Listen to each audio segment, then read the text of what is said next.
بسم اللہ الرحمن الرحیم۔ السلام علیکم۔ حضرت زکریہ علیہ السلام کا واقعہ۔ حضرت زکریہ علیہ السلام کو قوم بنی اسرائیل اور پیغمبروں میں برگزیدہ بنا کر بھیجا گیا۔ آپ علیہ السلام اللہ تعالیٰ کے معزز اور جمیل و قدر پیغمبروں میں سے ہیں۔ ایک روایت میں ہے کہ حضرت زکریہ علیہ السلام حضرت داؤد علیہ السلام کی اولاد میں سے تھے اور دوسری روایت میں ارمیہ کی اولاد میں سے تھے۔ بیان کیا جاتا ہے کہ دن گزرتے گئے، ابراہیم اور یعقوب کی نسل سے کچھ نیک لوگ پیدا ہوئے جن کو العمران کے نام سے یاد کیا جاتا ہے۔ اللہ تعالیٰ نے سورہ العمران میں فرمایا، خدا نے آدم اور نوح اور خاندان ابراہیم اور خاندان عمران کو تمام جہان کے لوگوں میں منتخب فرمایا تھا۔ ان میں سے بعض کی اولاد تھے اور خدا سننے والا اور جاننے والا ہے۔ زکریہ علیہ السلام کی بیوی یحییٰ علیہ السلام کی والدہ اور مریم علیہ السلام کی والدہ حنا دونوں حقیقی بہنیں تھیں، جبکہ زکریہ علیہ السلام رشتے میں مریم علیہ السلام کے خالو لگتے تھے۔ حضرت عمران علیہ السلام کی بیوی نے منت مانی تھی کہ جو بچہ پیدا ہوگا اسے بیت المقدس کی خدمت کے لیے وقف کر دیں گی۔ حضرت مریم علیہ السلام کی پیدائش کے بعد جب انہیں بیت المقدس میں لایا گیا تو ان کی کفالت کی ذمہ داری اللہ تعالیٰ نے حضرت زکریہ علیہ السلام پر ڈالی۔ آپ علیہ السلام بنی اسرائیل میں معزز شخص مانے جاتے تھے۔ حضرت زکریہ علیہ السلام کی کفالت میں مریم علیہ السلام نے بہت اچھی پرورش پائی اور وہ نیک، عبادت گزار اور بہت زیادہ سچ بولنے والی تھیں۔ سورہ العمران میں ارشاد ہوا تو پروردگار نے اس کو پسندیدگی کے ساتھ قبول فرمایا اور اسے اچھی طرح پرورش کیا۔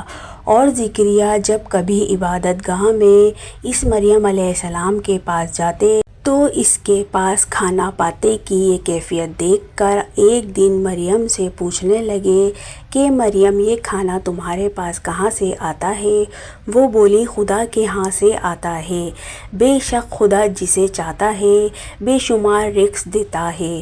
بخاری، مسلم، ترمذی اور نسائی کی حدیث ہے کہ آپ صلی اللہ علیہ وسلم نے فرمایا، وہ مریم علیہ السلام اپنے زمانے میں سب سے افضل عورت تھیں اور اس امت میں خدیجہ رضی اللہ تعالیٰ عنہا سب سے افضل عورت ہیں۔ اولاد کی خواہش۔ زکریہ علیہ السلام جب حضرت مریم علیہ السلام کی فضیلت دیکھی تو ان کے دل میں بھی اولاد کی خواہش پیدا ہوئی، کیونکہ اس وقت تک آپ بے اولاد تھے، جبکہ آپ کی عمر اس وقت 100 سال سے زائد تھی اور بیوی 90 سال کی تھی۔ اولاد کی شدید تمنا کے باعث انہوں نے اللہ سے مدد مانگی، جس کا ذکر یوں آتا ہے، ترجمہ یہ تمہارے پروردگار کی مہربانی کا بیان ہے جو اس نے اپنے بندے زکریہ پر کی، جو میری اور اولاد یعقوب کی میراث کا مالک ہو، اور اے میرے پروردگار اس کو خوش اتوار بناؤ۔ زکریہ علیہ السلام اپنے دور میں اکیلے ہی نبی تھے۔ ان کے دور میں اصحاب و رشتہ دار میں کوئی قابل آدمی نہ تھا، تو ہم نے ان کی پکار سن لی اور ان کو یحییٰ بخشے اور ان کی بیوی کو ان کے حسن و معاشرت کے قابل بنا دیا۔ یہ لوگ لپک لپک کر نیکیاں کرتے اور ہمیں امید سے پکارتے اور ہمارے آگے عاجزی کیا کرتے تھے۔ دعا کی قبولیت۔ زکریہ علیہ السلام یہ سن کر خوش ہوئے اور حیران بھی، کہنے لگے، پروردگار میرے ہاں کس طرح لڑکا ہوگا، جس حال میں میری بیوی بانجھ ہے اور میں بڑھاپے کی انتہا کو پہنچ گیا ہوں۔ اللہ تعالیٰ نے جواب دیا، حکم ہوا کہ اسی طرح ہوگا۔ تمہارے پروردگار نے فرمایا ہے کہ مجھے یہ آسان ہے کہ میں پہلے تم کو بھی پیدا کر چکا ہوں اور تم کچھ چیز نہ تھے۔ زکریہ علیہ السلام نے عرض کیا کہ اے پروردگار، میرے لیے کوئی نشانی مقرر فرما دیجئے۔ فرمایا، نشانی یہ ہے کہ تم صحیح و سالم ہو کر 3 دن رات لوگوں سے بات نہ کر سکو گے۔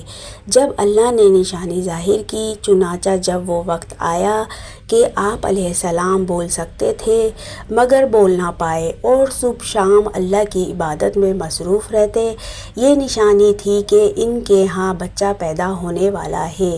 پھر وہ عبادت کے حجرے سے نکل کر اپنی قوم کے پاس آئے تو ان سے اشارے سے کہا، صبح شام خدا کو یاد کرتے رہو۔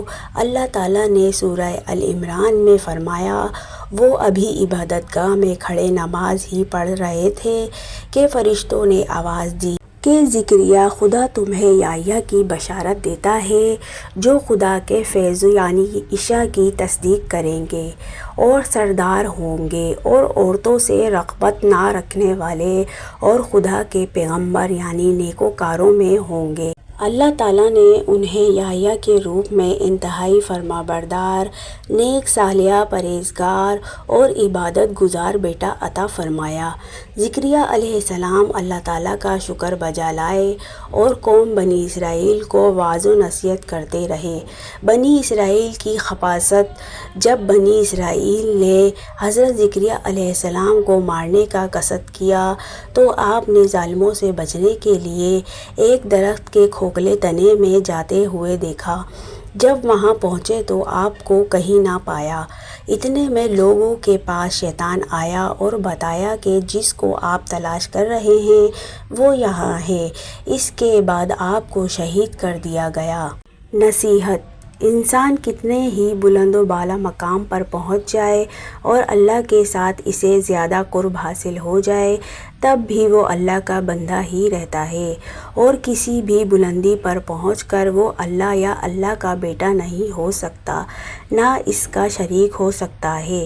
اللہ جل شانہ کی ذات پاک وحدہ لا شریک ہے اور باپ بیٹے کی نسبتوں سے پاک ہے، لہٰذا ہمیں اپنے آپ کو لمحہ لمحہ گمراہی سے بچانا چاہیے تاکہ اللہ کی پکڑ سے بچے رہیں۔